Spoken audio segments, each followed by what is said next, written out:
Hey, what's going on, guys? It's Zoko here with a new ESO leveling guide. Now, we have all had those days where we are trying to earn some XP and other people are just everywhere messing up our rotation, leeching off your kills, killing mobs before you can tag them. So I'm going to show you some locations to grind XP that are off the beaten path and allow you to get to it pretty much by yourself. Now, this is my first video I have done since reaching 1,000 subscribers, and I would be remiss without acknowledging the awesome support you guys have shown me. So here's a big thank you to everyone thus far. So I guess let's keep it going. If you like ESO Guides, consider subscribing. If you have already subscribed, then share this video with a guild member or somebody that just wants to grind in peace. Let's jump right in. For our first location, we are headed to Vardenfell. Go to the public dungeon in the south that is crazy hard to pronounce. There's a way shrine that is just north of it, which makes traveling here pretty easy. Once you get inside, we're going to have to run a little bit to get to our spot. Take the first right and head to the big hole in the floor. Drop down here and try not to die like I almost did. Definitely got lucky. This was not by design. Now we follow the stream to the east end. I hope you all really appreciate me ignoring these mobs. My ADD brain was going nuts running past these guys. Our location is going to be through the door on the left that is near the end. Now we are going to be focused on a small circular rotation on the south side of this map. Not sure if south really applies here, but you know what I'm trying to say. The rotation totals about 4 or 5 mob groups. The first group is right at the base of the stairs when you come in, and to be honest, this is probably the best group of everybody down here. After you dispatch them, I hit the group by the campfire next, and then you fight another batch at the base of the stairs. The gold you earn here is also a really nice bonus. I usually get about 100 to 300 gold per group, so that starts to add up pretty fast.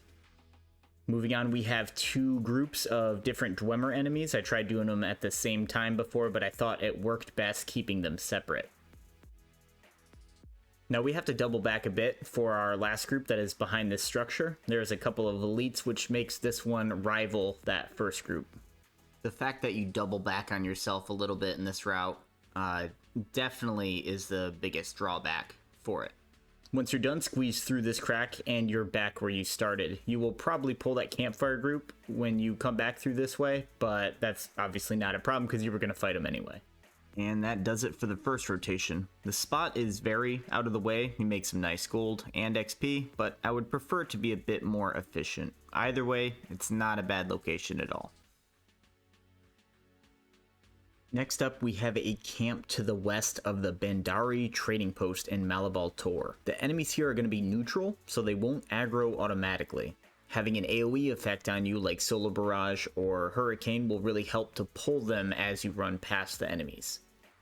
A good thing about this camp is the proximity to a town. This makes repairing your gear and offloading any trash you gather in your inventory a breeze.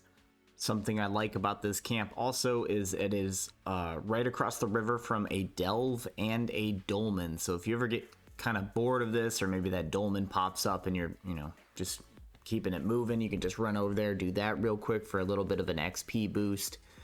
It's a nice way to switch things up. I usually start on the north end and work my way south along the river. This rotation also has about 4 or 5 groups to work through as well. Now, you got a lot of enemies here, but the mages and archers honestly kind of make grouping everyone up a pain.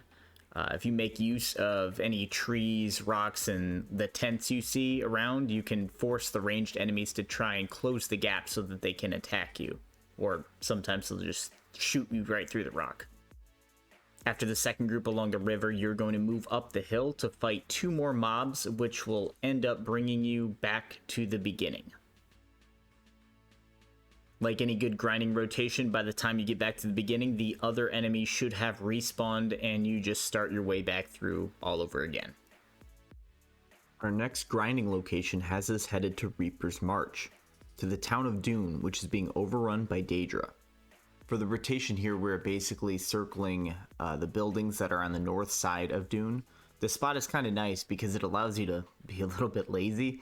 None of the mobs in the area really want to fight you at range, so you're just kind of able to sit there and button mash a bit. You're usually only going to get about 4 or 5 Daedra per group. These are about the size of the groups you are wanting. We just continue on like this in a clockwise fashion. I don't know what everyone uses to pull mobs. I've done a few different characters, and in the past I used a bow a lot. But the lightning staff is where it's at. The range on this thing is nuts. I love it so much. These guys are very effective at knocking me down, so that's pretty frustrating to deal with for me. Magicka characters really feel the hurt on stamina whenever they use break free. The Daedric enemies also help me generate ultimate a lot better, and then along with my Dawnbreaker ultimate, which I use regularly on this run, it makes for a pretty good combination, so I get some extra damage that is afforded to me by my Fighters Guild passives. Dune is a very small and simple rotation that's definitely worth checking out. Now we are going to the fort that is in the northwest portion of Stonefalls. There will be a little rook symbol, I guess if you're familiar with chess.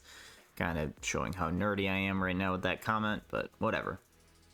This area, you have some nice big pulls you are able to do, and some flexibility with how to do it as well. So that's why this area is pretty cool. Also, you will see other people, but usually they are just doing the quest that you have to work with here.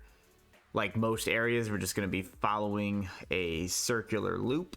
When pulling mobs, the low end numbers for a group are probably about 5 enemies or so, and I've definitely managed up to 10 or more before. The undead enemies here help a lot in boosting my ultimate generation, so I can use my ultimate a lot more frequently. The fort is a very good location with a lot of mobs that respawn fast, are squishy, and in an area that is far away from a lot of people, so it pretty much checks all the boxes on what we're looking for. Now we are headed to a nice spot in Glenumbra that is kind of cool. Just south of Camlorn, there's going to be a fort with a story quest you get from the general outside of it.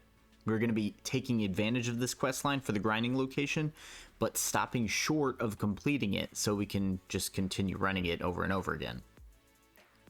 After accepting the quest and entering the fort, you join up with this NPC and start fighting the werewolves that have infested this place. Now, werewolves, if you didn't realize, are a nice mob because they give you more XP than a regular mob, which makes them a preferred grinding enemy. Now, whenever your partner here stops, she will spawn 2 waves that come and attack you.